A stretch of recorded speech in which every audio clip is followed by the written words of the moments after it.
Pre-workout kicking in. Holy crap, fury in the veins. All right, so I only have a couple minutes here, and Patrick and Andrew have been hounding me to answer these questions, so we're going to do it. Patrick, question number 1. Ready. Let's do it. I got to hold on. All right. Core logo in the background. We're at A&C, the House of Gains. So this is where I do a lot of office work, but we'll stand in front of that pretty wall right there. All right, Patrick, number 1. All right. From GF Lifts. Stand closer so they can hear the question. Okay. You ready? Can Yeah. I get in here? Yeah. GF Lifts. No, we don't want your ugly face. We just want... Getting started in the supplement industry. How much capital? What to research? What to look out for? So, You know, my arm's going to hurt. Why don't you hold this? Okay, I got you. You're good. I don't really know what that question means in terms of a retail aspect, or like if you wanted to start your own brand. I mean, I would go over both. I mean, Okay. you So the people know you have a retail store and the company. So for Core, Got it. If it's so awkward. okay, so for Core, I started this company with a $10,000 investment over 10 years ago. Now that's not how you should start a company. I basically did it as a hobby. Put $10,000 in. We created MRP. We ran, I don't know, at the time, 500 bottles of it or something like that. And then we brought out a product. We weren't creating a brand. We were kind of just doing this ad hoc. And, you know, I basically took every dollar that I made for the first 8 years of the company and put it back in. I never paid myself a penny. It's because I had a lot of other things going on. I had a full-time job in the corporate world, so I didn't really need to take income out of that. So I just kept on pumping money back in. To be honest with you, to this day, I'm not exactly sure the full amount of money that I've put into it, but it's a lot.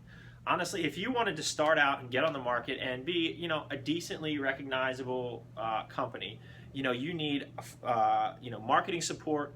You definitely need legal support. All the FDA, FTC, all the compliance issues, they're huge and they add up quickly. Insurance, warehouse, staff. I mean, there's just so many expenses. I mean, honestly, if you don't have, I mean, realistically, I would say you need $1 million to do it right. To start a brand. I mean, and that's with a couple products. I mean, every time we go to bring out a product, I mean, if you're running 5,000 units on a product, or even if you're running 1,000 units at a product and you're making premium products that cost you more than pennies to make, I mean, you're talking of tens and tens of thousands of dollars just for one product, one flavor. You bring out a 5-pound tub of protein with 5 or 10 flavors, I mean, you're looking at hundreds and hundreds and hundreds of thousands of dollars in inventory. So, I mean, there's, you know, you can do it if you just want to do it as a hobby. You can find a contract manager, a manufacturer to manufacture your products. You could probably take $30,000, $40,000 and have somebody do something for you, but you're not doing it right. You're not going to be compliant. You have a lot of liability, and you're not going to have a distribution or sales chain. So that's not really the right way to do it. I mean, realistically, I would say $1 million investment. For a retail store, you know, I know a ton of people in this industry. Patrick, I'm sure your arm's getting tired. Yeah, I trained arms this morning. Yeah. So I know a ton of people in this industry or in the fitness industry who they want to have a supplement shop. You know, really every bro thinks they should just have a gym or a supplement shop. But really, it's not just about you love to work out and you love supplements. You really got to have the business mind behind it. And so I recommend really doing your research, having a full business plan, a full marketing plan. You know, some people open a store with $20,000 in inventory. The store looks like crap. You know, this store has about $100,000 in inventory in it. And so, if you can see, I mean, this store is pretty packed. It's equipped, right? And that's the way to do it. You need to wow your customers when they first walk in. You got to give them the variety. So the way I look at it is, so it's $100,000, you know, realistically $75,000 to $100,000 in inventory. I like to target 85 to 90 when opening a store. You know, to do hardwood floors, to do, you know, this is probably about $8,000 in shelving. To do a computer and a POS system licenses for each store, probably $4,000. You know, the hardwood floor in here is probably $15,000. The granite countertops, $5,000. Even the little things like vinyl, hundreds and hundreds of dollars. The sign out front is $5,000. So it all adds up. So I tell people, bottom line, if you really want to do it right, you need about $150,000. And that would give you a little working capital to start a really impressive store, up front. And you got to have a great location and great staff. That's the key. If you don't have staff, to really, display your passion, if you can't be at the store the whole time, then the store is going to be worthless. So 150 for a retail store, $1 million for a brand. And good ideas and research. Yes, sir. You can't just do it. Yes, sir. All right. I'm getting tired. Okay. Question number 2, Dom Lee. A little info in regards to Hold Doug's... on, I need my pre-workout. Oh. What are you training today? Back. Deadlifts. Well, I have a little bit of back issues, so we're going to try to do some deads today, but we're not going to shatter any records here, that's for sure. Well, maybe. A little info, Dom Lee, a little info in regards to Doug's approach to nutrition.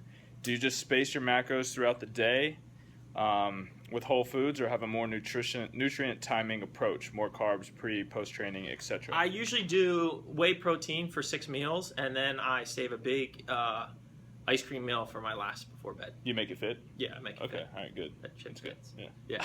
No, so right now I'm at a point where I have a really good understanding of what my body needs, and so I don't count macros, I don't really plan meals, I know what I need. Now I don't recommend that for my clients, I don't recommend that for most people, but really what I try to do is, right now I'm eating 6 to 7 meals a day depending on kind of how long my day goes. I've started going to bigger meals as opposed to, just because I can't eat all day long, it's crazy, having 8 meals like I used to eat. So I'm usually around 6, but those meals are a little bit bigger. Breakfast, I'm a big believer in meal timing. At the end of the day, dieting comes down to thermodynamics.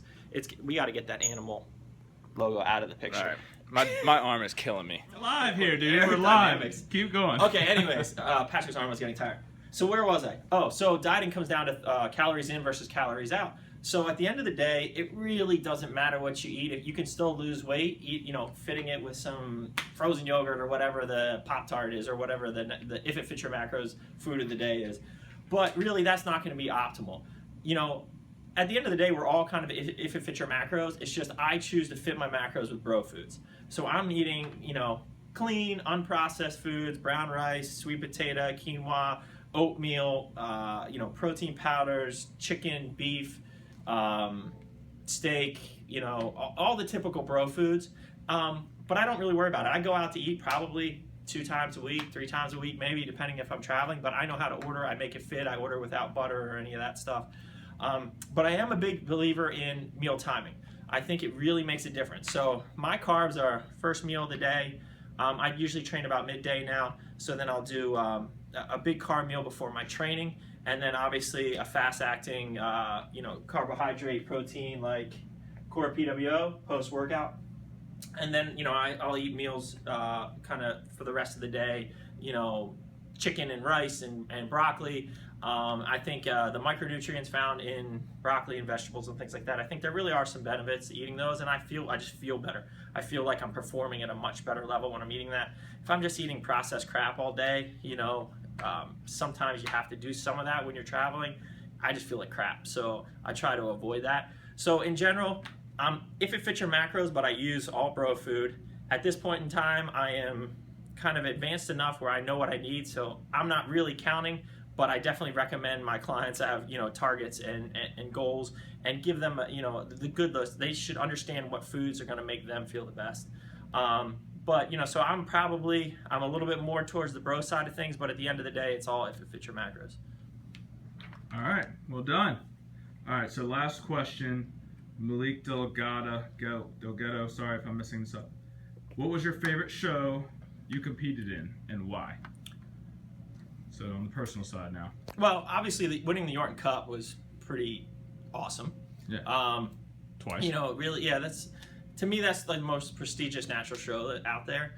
But I have to say that the Cape Cod show, the Cape Cod Pro Show that James Karen puts on, is probably one of the funnest shows you'll ever do. It's so well run, and it's just such a great group of people up there. that I always have a blast there. And I've won that show before where Steph won the figure and I won the bodybuilding. So that was pretty awesome to do that.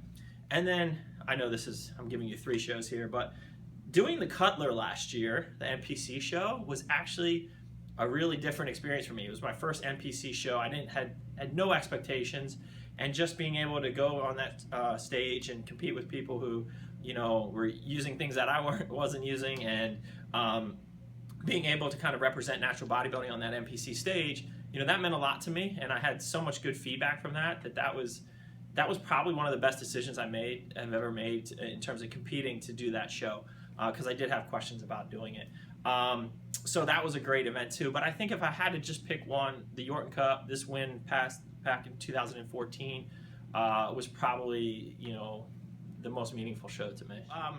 Yeah, guys, thanks for the questions. We're going to be doing this as often as possible. We'd really like to do this pretty much every Wednesday, and then we'll try to get the videos up by Friday. So post your questions, send your questions in. You can always send your questions to info@corenutritionals.com, and I'll do my best. We'll pick 3 or 4 depending on the questions each week, and I'll try to kind of go over my thoughts on those things. So thanks for your support. Keep supporting Core Nutritionals. We appreciate all of it, and peace. Crush it!